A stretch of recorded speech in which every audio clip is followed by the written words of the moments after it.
बिस्मिल्लाहिर्रहमानिर्रहीम। MMC general hospital ने एक इनिशिएटिव स्टार्ट किया हुआ है जिसमें एमएमसी में हमारे पास जो कंसल्टेंट डिफरेंट स्पेशलिटीज़ के होते हैं उनसे हम इंटरव्यू लेते हैं और उनकी स्पेशलिटी रिगार्डिंग बात करते हैं। हमारे प्रोग्राम चूँकि हेल्थ टॉक विद एमएमसी है, इसमें हमारे पास आज हमारे गेस्ट है consultant neurosurgeon doctor Ali Shah Jahan. Ali Shah Jahan साहब से हम बात करेंगे कि अपने बारे में कुछ बताएं कि वो कहाँ से बिलोंग करते हैं, ग्रेजुएशन कब की और स्पेशलिटी में क्यों आए। बहुत शुक्रिया लियाकत साहब, आपने मौका दिया। मेरा नाम जैसे आपने बताया और मेरा बिलोंगिंग ज़िला बुनेर से, जो हमारे सूबे का एक खूबसूरत इलाका है। मैंने खैबर मेडिकल कॉलेज से ग्रेजुएशन किए और उसके बाद फिर college of physician surgeon Pakistan से FCPS यानी फेलोशिप इन न्यूरो सर्जरी की। तो 2020-19 में मैंने फेलोशिप की और 20 से मैं MMC के साथ as a consultant neuro surgeon काम कर रहा हूँ। माशाल्लाह, thank you so much sir. चूँकि आपकी स्पेशलिटी दर्द का इलाज है तो थोड़ा सा मुझे बताएं कि लोग कंफ्यूज होते हैं जब उनको न्यूरोसर्जरी या न्यूरोलॉजी रिलेवेंट प्रॉब्लम होते हैं। तो न्यूरोलॉजी और न्यूरोसर्जरी में मेन डिफरेंस क्या है और वो ऐसे कौन से अलामात होते हैं जो कि हम समझते हैं या हमारा पेशेंट समझे कि यार आज हमें न्यूरोसर्जन के पास जाना चाहिए। न्यूरोसर्जरी सर्जरी का वो हिस्सा है जिसमें हम इलाज मुआवजा करते हैं surgical pathology of the brain and spine, यानी कि दिमाग और हराम मस्तिष्क की जो सर्जिकल बीमारियां हैं उनका इलाज मुआवजा न्यूरोसर्जन करता है। और जो ब्रेन और स्पाइन की, दिमाग और हराम मस्तिष्क की जो मेडिकल बीमारियां हैं उनका इलाज न्यूरोलॉजिस्ट करता है। तो हर कोई समझता है कि जो बीमारी आखिर में ऑपरेशन की तरफ जाती है उसके फिर ऑपरेशन से इलाज होता है, तो उन बीमारों को न्यूरोसर्जन के पास जाना चाहिए। जैसे कि अगर किसी को ब्रेन ट्यूमर है या अगर किसी बीमारी में बच्चों की बीमारी में ख़ास तौर पे शंट हम डालते ब्रेन में, या कोई अरकुन निसा का बीमार है जिसकी हम ऑपरेशन करते, तो ये सारी बीमारियां जिसमें फिर जाके ऑपरेशन करना पड़ता है, तो ये न्यूरोसर्जिकल बीमारियां हैं। जिसमें ऑपरेशन नहीं करना पड़ता, जैसे कुछ ऐसी बीमारियां जैसे मल्टीपल स्क्लेरोसिस है, जैसे मोटर न्यूरॉन डिजीज़ है, कुछ और भी बहुत सारी ऐसी बीमारियां हैं जिनका ऑपरेशन नहीं करना पड़ता, जो मेडिसिन से उनका इलाज होता है, तो वो न्यूरोलॉजिस्ट डील करते। और बिफोर जब स्पेशलिटीज़ बहुत ज़्यादा डेवलप नहीं हुई थी तो जनरल मेडिसिन डील करते, और आज भी वो करते, वो भी अच्छी तरह से उनका इलाज मुआवजा करते। लेकिन न्यूरोलॉजी चूँकि एक स्पेशलाइज यूनिट है तो वो फिर ज़्यादा उनमें एक्सपर्ट है। न्यूरोलॉजिकल जो बीमारियां हैं, जो मेडिकल पैथोलॉजी है, उनको डील करने में। Thank you so much sir for the brief understanding. Sir, आपको पता है कि पाकिस्तान की जो मोस्ट पॉपुलेशन अल्हम्दुलिल्लाह यंग है और अनफॉर्चुनेटली हमारे पास ये वन व्हीलिंग और ये बाइक रोड ट्रैफिक एक्सीडेंट का रेशो बहुत ज़्यादा है और इसमें मोर्टिलिटी रेट भी आपको पता है कि बहुत ज़्यादा है। तो आपके ख्याल में खुदा न खास्ता अगर कोई रोड ट्रैफिक एक्सीडेंट हो जाए या वन व्हीलिंग हेड इंजरी हो जाए जिसमें ब्लड क्लॉटिंग, कामा या स्पाइनल इंजरी हो जाए, तो वो क्या एहतियाती तदाबीर है जो कि पेशेंट को हम विद मिनिमम टाइम में सेफ किसी मुस्तनद न्यूरोसर्जन के पास ट्रांसफ़र कर सकें। सबसे पहले तो जब एक्सीडेंट होता है तो एक्सीडेंट में अगर कोई बेहोश है तो हर कोई समझता है कि दिमाग का चोट है या दिमाग की ट्रॉमा हुआ है। बेहोश मरीज़ में अगर दिमाग का ट्रॉमा है तो उनमें बहुत ज़्यादा पेशेंट को स्पाइनल इंजरीज भी होती है। तो ऐसे पेशेंट को शिफ्टिंग में बड़ा एहतियात ज़रूरी है कि ऐसे पेशेंट को अगर सीन ऑफ एक्सीडेंट से शिफ्ट करना है तो अगर रेस्क्यू के एहलकार है तो वो ट्रेन होते हैं। हम आम तौर पे जनरल पब्लिक इसमें ट्रेन नहीं होता। अगर कोई हेल्थ केयर वर्कर है तो वो उसको स्टेबलाइज करके शिफ्ट कर सकता है, ताकि अगर किसी को इनकम्प्लीट स्पाइनल कार्ड इंजरी है तो उसको कंप्लीट में ना कन्वर्ट किया जाए, ताकि उसको हमेशा के लिए जो माजूरी होती है उससे बचाई जा सके। तो जो भी पेशेंट एक्सीडेंट में बेहोश होता है, या अगर कोई बेहोश भी नहीं है मरीज़ है और वो उसकी कमर में दर्द है या गर्दन में दर्द है, तो उसको शिफ्ट करते हुए बड़ी एहतियात करनी चाहिए। उसको स्टेबलाइज करके ऐसे तरीके से शिफ्ट करना चाहिए कि उसकी गर्दन या कमर जहाँ पे उसमें उसको दर्द महसूस हो रहा है, उस जगह को ऐसा स्टेबल किया जाए कि उसमें हरकत ना हो। अगर हरकत होगी तो वो मज़ीद इंजरी उसकी ज़्यादा होगी, तो उसमें इंस्टेबिलिटी बढ़ेगी और इंस्टेबिलिटी बढ़ने से उसकी इंजरी ज़्यादा होगी और उसके साथ अपाहिज होने या माजूर होने का ख़दशा बढ़ जाएगा। तो ये माशरे के लिए और मुल्क के लिए और मुल्क की जो मजमूई मईशत है उसके लिए नुकसानदेह। तो हमारे रेस्क्यू पाकिस्तान में और हमारे सूबे में रेस्क्यू के एहलकार तो ट्रेन होते हैं, वो पेशेंट जब शिफ्ट करते हैं तो उनको आता है कि हाउ टू डील, लेकिन जनरल पब्लिक में ये अवेयरनेस नहीं है। तो जो भी कोई एक्सीडेंट के मौके पे पहुंचता है और जहां पर लोग पड़े होते हैं, अगर जो मरीज़ बेहोश है या बेहोश नहीं है और वो बोलता है कि मेरे कमर में दर्द है या मेरे गर्दन में दर्द है, उसको शिफ्ट करते हुए एहतियात करनी चाहिए और उसको ऐसे तरीके से शिफ्ट किया जाए कि उसकी जो जहाँ पर दर्द उसको महसूस हो रहा है वो जगह स्टेबल हो जाए, ताकि उसमें मोमेंट ना हो शिफ्ट करते हुए। फिर हॉस्पिटल में हम फिर डील करते, स्क्रीनिंग उसकी होती है हेड इंजरी की भी और स्पाइन इंजरी की। उसके लिए इमेजिंग पहले आमतौर पे हम प्लेन एक्सरे करते स्पाइन के लिए और ब्रेन के लिए सीटी ब्रेन करते।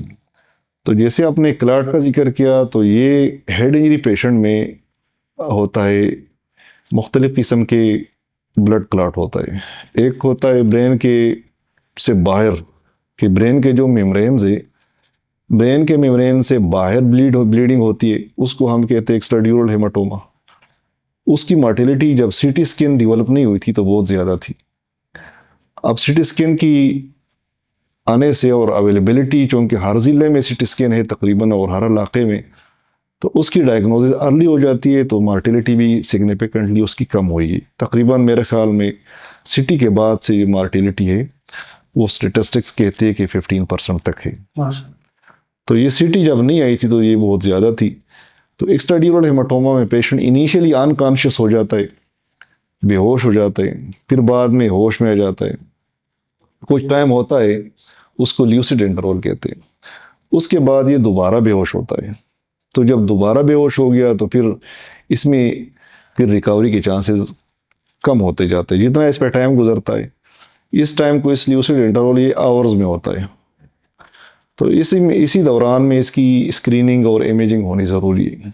अगर जो मरीज़ बेहोश हुआ है, होश में आया, उसको फिर मेमोरी उसकी इम्पेयर्ड है या उसको एक साइड में कोई वीकनेस हो रही है या उसकी विजन में कोई डिस्टर्बेंसेस है, तो ये वो सारी अलामात है जो डेंजर साइन है कि उसके दिमाग के अंदर कोई मसला है। अगर उसके सर पे कोई निशान है या कान के पीछे निशान है या आँख के इर्द गिर्द काले हल्के बने हैं, तो ये भी डेंजर साइन है। ये सारे हमें ये बताते हैं कि दिमाग के अंदर चोट लगी है या इसके अंदर हड्डी टूटी है या इसके अंदर हेमरेज हुआ है। जैसे आपने क्लाट का जिक्र किया, तो ये डेडली चीज़ें सारे, इसको अगर हम टाइमली स्क्रीनिंग करेंगे सिटी के ज़रिए, सिटी चूँकि क्विकली हो जाती है और अवेलेबिलिटी भी तकरीबन ज़्यादा इलाकों में है, तो इससे ये पैदा होगा कि पेशेंट को टाइमली उसकी मैनेजमेंट हो सकेगी। फिर वो न्यूरोसर्जन डिसाइड करता है कि कौन से को किस पेशेंट को ऑपरेट करना है, किसको टाइम देना है, किसको ऑपरेट नहीं करना। बाद ऐसे पेशेंट हमारे पास आते भी है कि जिनको हम ऑपरेट करते नहीं है, जिनको हम फिर ऑब्जर्वेशन में रखते हैं, उसकी रिपीट स्कैन करते हैं। अगर रिपीट स्कैन में उसकी जो ब्लड क्लॉट है वो ज़्यादा हुआ नहीं है, तो फिर उसको हम डिस्चार्ज करके घर भेज देते हैं। अगर रिपीट स्कैन में वो ज़्यादा हुआ है तो फिर उसको या दोबारा उसका फिर स्कैनिंग करते कुछ टाइम के बाद, या फिर उसको सर्जरी के लिए तैयार करते। तो जो पेशेंट बेहोश होते हैं, जिनमें हम समझते हैं कि इसमें अब ख़तरा है ब्रेन हर्निएशन का और डेथ का, तो उसको तो इमीडिएटली ऑपरेट करते। एक ये मेम्ब्रेन के बाहर का हेमाटोमा हुआ, मतलब कि वो ब्लड क्लॉट जो दिमाग के पर्दे के बाहर है। एक होता है दिमाग के पर्दे के नीचे, वो बहुत डेडली है, उसकी मार्टिलिटी बहुत ज़्यादा है। उसको अगर ऑपरेट भी किया जाए तो फिर भी मार्टिलिटी बहुत ज़्यादा है। और वो ये हमें दिखाता है कि जो ट्रामा हुआ है इसका इम्पेक्ट कितना है।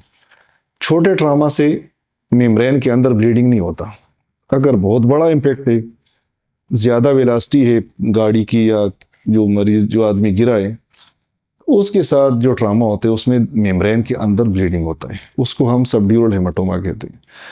और एक्यूट सबड्यूरल हेमाटोमा की मोर्टेलिटी डेवलप वर्ल्ड में भी बहुत ज़्यादा है, मतलब कि नियर टू 100% है। तो हमारे यहाँ ये चूँकि पाकिस्तान और बाकी जो हमारे रेंज के कंट्रीज़ है इसमें तो ज़ाहिर है कि हमारे पास इतनी फैसिलिटीज़ और वो सारी चीज़ें नहीं है, हमें इतनी अफोर्डेबिलिटी भी नहीं कि मरीज़ को वेंटिलेटर पे या आईसीयू में बहुत लॉन्गर टाइम के लिए रख सके। तो हमारे पास इसकी भी बहुत बड़ी मोर्टेलिटी है। आखिर में एक किस्म है जो ब्लीडिंग होती है ब्रेन के अंदर, उसको हम इंट्रापेरेन्काइमल ब्लीडिंग कहते हैं, या उसको सपेरेक्नाइड हेमरेज कहते हैं। वो दिमाग के अंदर तकरीबन इंटरमेंगल्ड होती है दिमाग में, उसकी मोर्टेलिटी बहुत ज़्यादा है। वो शिद्दत दिखाता है कि ये ट्रामा कितनी ज़्यादा शिद्दत की है। जितनी शिद्दत ज़्यादा होगी ट्रामा की, इतनी ब्लड क्लॉटिंग दिमाग के अंदर होती जाएगी, और जितनी अंदर ब्लीडिंग होगी इतनी मोर्टेलिटी और इसकी कॉम्प्लिकेशन ज़्यादा है। या मरीज़ मर जाएगा और बच गया तो माजूर होने की या उसकी लॉन्गर टाइम के लिए बेहोश रहने की बहुत ज़्यादा चांसेस होते हैं। सही sir, thank you so much sir for the detail information regarding road traffic accident और उनके कंसिक्वेंसेस। एक कॉमन क्वेश्चन मेरे जहन में भी आता है और व्यूअर्स भी ये पूछेंगे कि सम टाइम घर में जो 5-6 साल के बच्चे होते हैं वो सडनली चारपाई से गिर जाते हैं या स्टेयर से गिर जाते हैं, और उनमें वालिदैन परेशान होते हैं कि यार ये अब हम न्यूरोसर्जन के पास जाएं, सीटी स्कैन करवाएं, उनकी सिम्टम्स क्या, मतलब है कि हम उनको किस तरह समझा सकते हैं अगर उनमें ये सिम्टम्स है तो आप डेफिनेटली हम ज़रूर किसी मुस्तनद न्यूरोसर्जन के पास जाएं। बच्चों में ये होता है कि बच्चों की जो स्कल है ये फिक्स होती नहीं है जब छोटे बच्चे होते हैं, मतलब कि इनकी जो सूचर है वो खुले होते हैं जी। तो जब बच्चा गिरता है तो इनमें वो इलास्टिसिटी होती है स्कल में, तो ज़्यादा इम्कान नहीं होता इंजरी का। तो अक्सर बच्चे घर में बेड से गिर जाते हैं या सीढ़ियों से या छत से भी गिर जाते हैं, ज़्यादातर बच्चे उनमें कोई डेंजर साइन नहीं होते। अगर किसी खुदा न खास्ता किसी घर में कोई बच्चा गिर गया है तो अगर बच्चा वोमिटिंग करता है, उल्टियाँ करता है और परसिस्टेंट वोमिटिंग है कि वो स्टॉप नहीं होता, या बच्चे को झटके पड़ रहे, या बच्चा लेथार्जिक है, मतलब कि बस ऐसा है कि इसमें जान ही नहीं है, या बच्चा उसको एक साइड में वीकनेस है, तो ये सारे वो साइन है कि इसमें हम बच्चे को न्यूरोसर्जन के पास भी लेके जाना ज़रूरी होता है, और उसमें स्कैनिंग भी होती है ज़रूरी होती है, ताकि वो जो अंदर ब्लड क्लॉट वाली जो बात है जैसे हम हेमाटोमा कहते हैं उसके लिए सर्च किया जाए, और अगर स्कल में कोई फ्रैक्चर वगैरह है तो उसके लिए भी स्क्रीनिंग हो जाए। तो बच्चों में ये होता है। Thank you so much. असल में न्यूरोसर्जरी ऐसी स्पेशलिटी है कि क्वेश्चन बहुत ज़्यादा होते हैं और हमारे न्यूरोसर्जन के पास टाइम बहुत कम होता है इस तरह टाइम देना और टाइम निकालना, तो क्वेश्चन बहुत से हैं।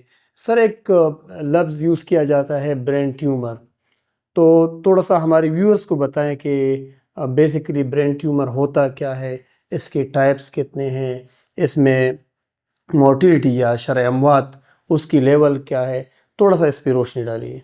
Thank you. ब्रेन ट्यूमर या स्पाइन ट्यूमर जैसे बाकी जिस्म में ट्यूमर होते हैं, ब्रेन और स्पाइन में भी ट्यूमर होते हैं, लेकिन जो ज़्यादा तफसील में भी नहीं जाता क्योंकि आप लोगों का भी टाइम का मसला है। ये हम डिवाइड करते हैं दो किस्म के ट्यूमर में, एक बिनाइन ट्यूमर है, एक मैलिग्नेंट ट्यूमर है। जो मैलिग्नेंट ट्यूमर है उनकी मोर्टिलिटी ज़्यादा होती है, उनकी फिर अपनी ग्रेडिंग होती है। अगर ग्रेड 2 में है तो मोर्टिलिटी निस्बतन कम है, अगर 3 और 4 में है तो अगर 4 में है तो फिर ज़्यादा मोर्टिलिटी है। तो ब्रेन ट्यूमर में जो ज़्यादा पेशेंट जो हम सुनते हैं कि फलां पेशेंट की ब्रेन ट्यूमर की वजह से डेथ हुई, तो वो ग्रेड 4 के ट्यूमर होते हैं, ग्लायोब्लास्टोमा। ज़्यादातर पेशेंट जो हम सुनते हैं और आप लोग देखते हैं कि ब्रेन ट्यूमर हुआ, फिर उसको शवाएं भी दी और उसकी दवाइयाँ इलाज भी हुई, लेकिन आखिर में पेशेंट एक्सपायर, वो ज़्यादातर ऐसे होते हैं कि उनको ग्लायोब्लास्टोमा होता है। अमूमन ब्रेन और स्पाइन दोनों में ट्यूमर होती है और दोनों में दोनों किस्म के ट्यूमर हो सकते हैं।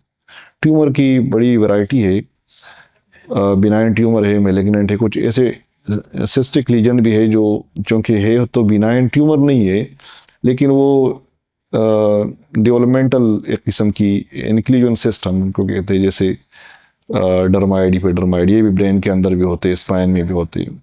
हमने यहाँ पर ऑपरेट भी किए। तो ऐसे ट्यूमर बिनाइन होते हैं, इनको ऑपरेट किया जाए तो मामला हल हो जाता है, मरीज़ ठीक हो जाते हैं।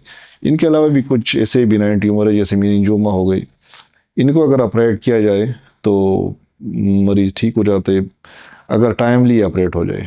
अगर टाइमली ना ऑपरेट हुए और इनकी बड़ी एक्सटेंशन हुई और ब्रेन के जो वाइटल पार्ट्स है उनको इनफिल्ट्रेट किया गया, या वेसल्स के साथ जो मेजर वेसल्स है उनको इन्वॉल्व किया गया ब्रेन का, तो फिर इनको हटाना मुश्किल होता है।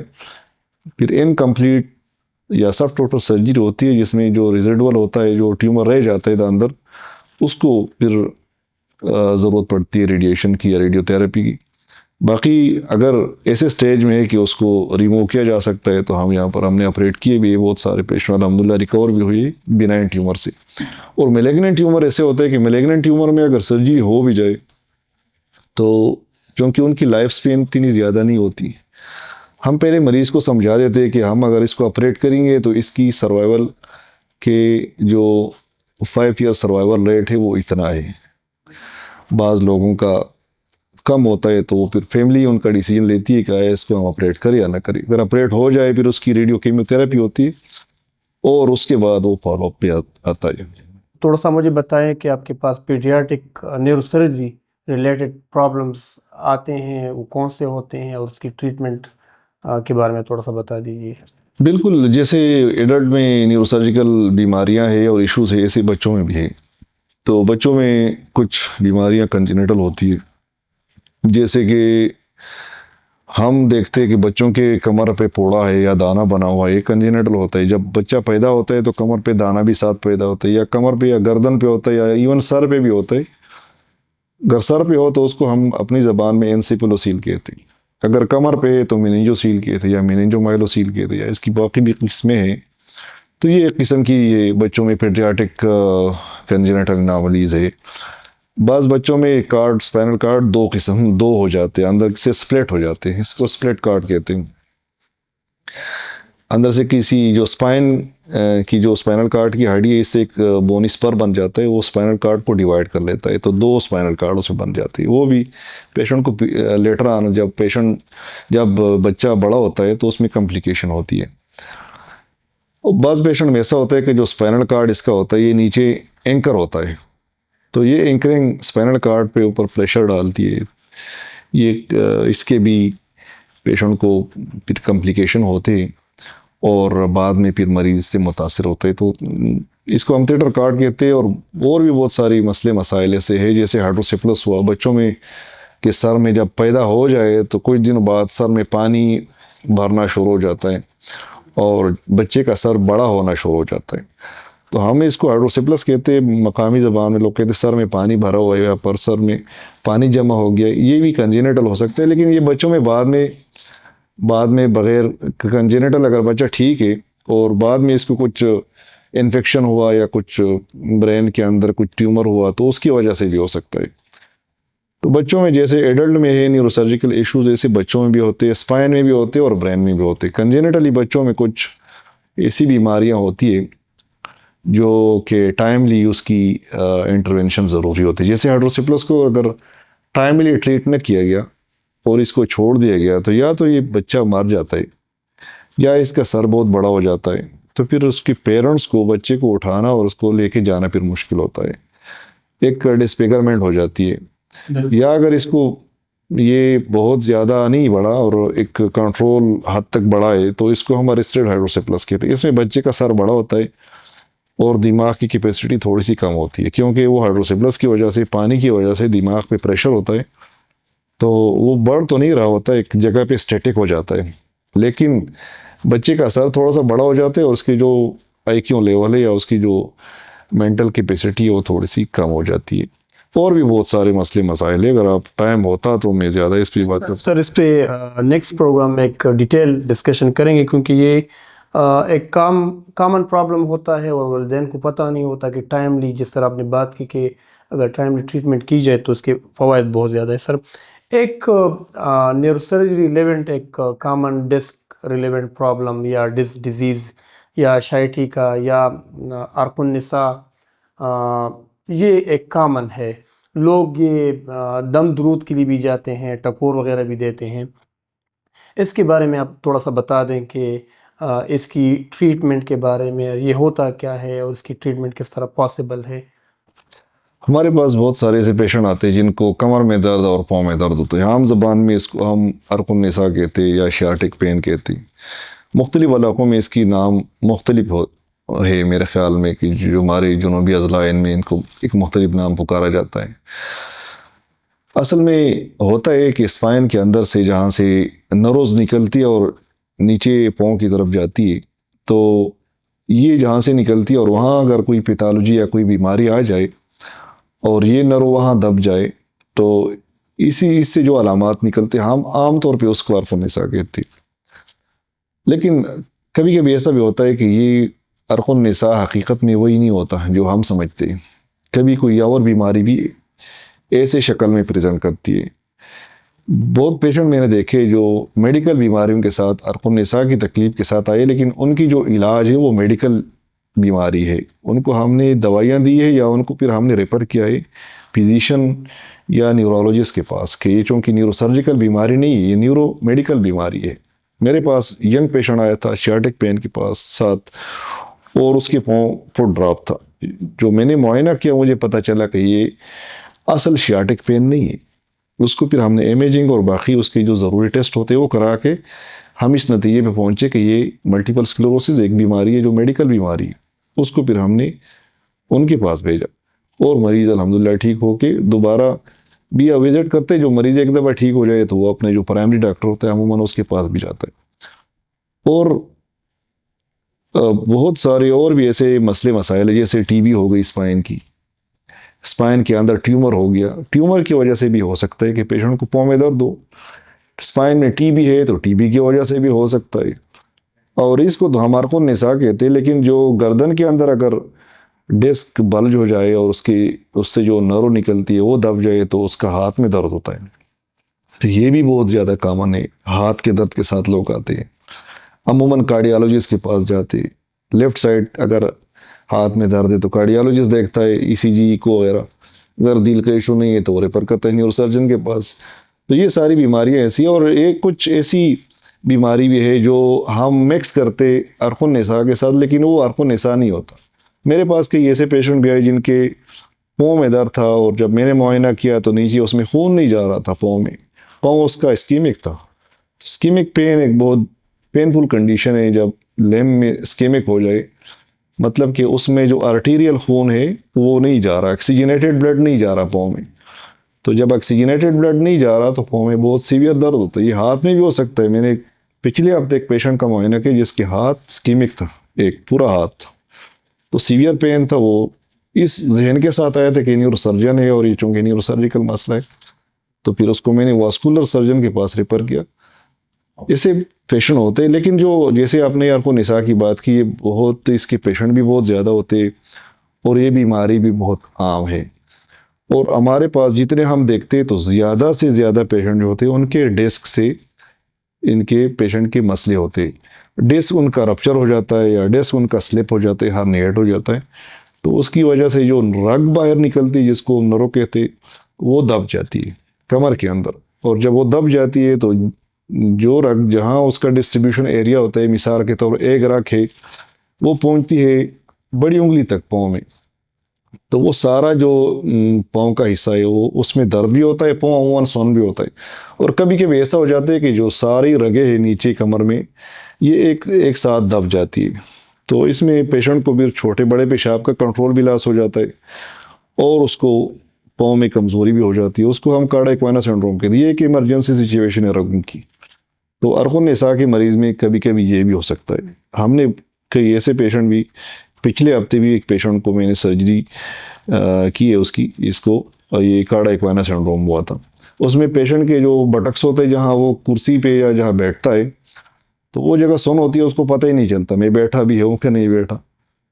और पाँव में कमज़ोरी भी होती है स्फिंक्टर लॉस हो जाते। असल में इसमें यूरिन रिटेंशन हो जाता है। जब रिटेंशन होता है तो जब ब्लैडर बिल्कुल फुल हो जाता है, उसमें स्पेस नहीं होती, तो फिर लीक होता है। तो पेशेंट कहता है मेरा पेशाब कंट्रोल में नहीं है, हालांकि ये ओवरफ्लो इनकॉन्टिनेंसी, ये वो जैसे पेशाब डायरेक्ट होता है वो नहीं है। सही है। तो ये भी अर्को निसा की बीमारी में होता है। तो अर्को निसा की जो पेन है, टिपिकल जो पेन है, अगर किसी मरीज को कमर में दर्द है और पाँव में दर्द है और साथ पाँव सोने, टिपिकली ये अर्को निसा होती है। Thank you so much sir. बड़ी ज़्यादा इन्फॉर्मेशन जो कि हमें पहले नहीं थी कि अर्कनिसा क्या है, इसके सिम्टम्स क्या है, इसकी ट्रीटमेंट पॉसिबल है कि नहीं है। सर लास्ट में आप हमें बता दें कि आप एमएमसी जनरल हॉस्पिटल में अल्हम्दुलिल्लाह फ्रॉम द लास्ट 4 इयर्स बल्कि 5 इयर्स काम कर रहे हैं, तो वो कौन सी प्रोसीजर है जो यहाँ पर आप करवाते हैं और आपकी टाइमिंग अवेलेबिलिटी और डेज क्या है? हम तो अल्हम्दुलिल्लाह बहुत सारे इंटरवेंशन यहाँ करते हैं न्यूरोसर्जरी कर, और हम वो प्रोसीजर अवॉइड करते हैं जिसमें पेशेंट की मार्टिलिटी या बहुत ज़्यादा या पेशेंट को उससे हम समझते हैं कि ये हमारे सेटअप में इससे ज़्यादा कि अच्छा हो सकता है, तो वो हम फिर नहीं करते। बाकी हम सारे प्रोसीजर करते हैं। ज़्यादा से ज़्यादा हमने एशियाटिक सर्जरी बहुत ज़्यादा की है, स्पाइनल ट्रामा की, फ्रैक्चर की केसेस डील किए, जो पेडियाट्रिक न्यूरोसर्जरी इनमें बहुत सारे केसेस किए, ब्रेन ट्यूमर के भी किए, ये जो बच्चों में सर में पानी होता है इसके भी हमने शंटिंग की। बहुत सारे प्रोसीजर हम करते और अच्छे रिजल्ट्स के साथ। अब हम जैसे हमने आपके पिछले सवाल में कहा कि शार्टिक पेन के पेशेंट, तो हम इमीडिएटली उसका ऑपरेशन नहीं करते। जो हमारे पास आ जाते हैं हम पहले उसको देखते हैं कि जो वर्ल्ड स्टेटिस्टिक है उसमें मोर देन 80% पेशेंट खुद ठीक हो जाते बगैर ऑपरेशन के। जो बाकी पेशेंट रहते 10 to 15%, उनमें 1% तक सर्जरी की ज़रूरत होती है। तो हम उसी क्राइटेरिया के ऊपर जो वर्ल्ड की स्टेटिस्टिक्स है उसको देखते हुए हम हर एक का ऑपरेशन करने की कोशिश नहीं करते। पहले हम ट्राई करते हैं कि अगर पेशेंट ठीक होगी कंजर्वेटिव से, अगर ऐसा केस है कि हम समझते हैं कि ये कंजर्वेटिव से ठीक नहीं होगा, या अगर ठीक होगा भी तो मरीज़ को बहुत पेन दे के ठीक होगा, तो फिर उसको हम समझाते हैं कि भाई आप अभी भी ठीक होने की चांसेस है अगर आप इतना पेन बर्दाश्त कर सकते हो। तो बस लोग नहीं बर्दाश्त कर सकते, वो कहते बस हम ऑपरेट करना चाहते। और बाद ऐसे होते हैं कि जिसमें एक न्यूरो डेफिसिट डेवलप हो जाए। न्यूरो डेफिसिट हम उसको कहते हैं किसी के पाँव में कमज़ोरी आ जाए, या हम नर्व के फंक्शन को टेस्ट करते हैं, अगर फंक्शन उसका लॉस हो जाए तो फिर हम उसको समझाते हैं कि भाई अब ऑपरेशन करना ज़रूरी है, अब अगर हम ऑपरेशन नहीं करेंगे आपका नुकसान होगा, तो उसके बाद वो फिर ऑपरेशन कराते। तो ये हम सारे इंटरवेंशन ऑलमोस्ट करते, और हम लेटेस्ट प्रोसीजर की तरफ भी हम ट्राई करते हैं। उनकी मुख्तलिफ कोर्सेज वो भी करते हैं जो जैसे दुनिया आगे जा रही है, जो हम अपने डिपार्टमेंट को एमएमसी जनरल हॉस्पिटल की न्यूरोसर्जरी डिपार्टमेंट को भी उसी लाइन पे लेके जाने की कोशिश करते हैं। और हम होते हैं मंडे से थर्सडे तक, और मॉर्निंग से इवनिंग दोनों शिफ्टों में हम अवेलेबल होते हैं। Thank you so much doctor Alisha जहां साहब फॉर योर वेल्यूएबल टाइम। और मुझे उम्मीद है कि जो बेसिक्स क्वेश्चन थे, इन्फॉर्मेशन थे, हमने कोशिश की कि लिमिट टाइम में, चूँकि एक वसी फील्ड है उसमें टाइम बहुत ज़्यादा चाहिए था, हमने कोशिश की इसको पूरा कर सकें। चूँकि हेल्थ टॉक विद एमएमसी हम इंशाल्लाह नेक्स्ट एपिसोड में नेक्स्ट वैल्यूएबल कंसल्टेंट के साथ आपके साथ हाज़िर होंगे। तो thank you so much for watching.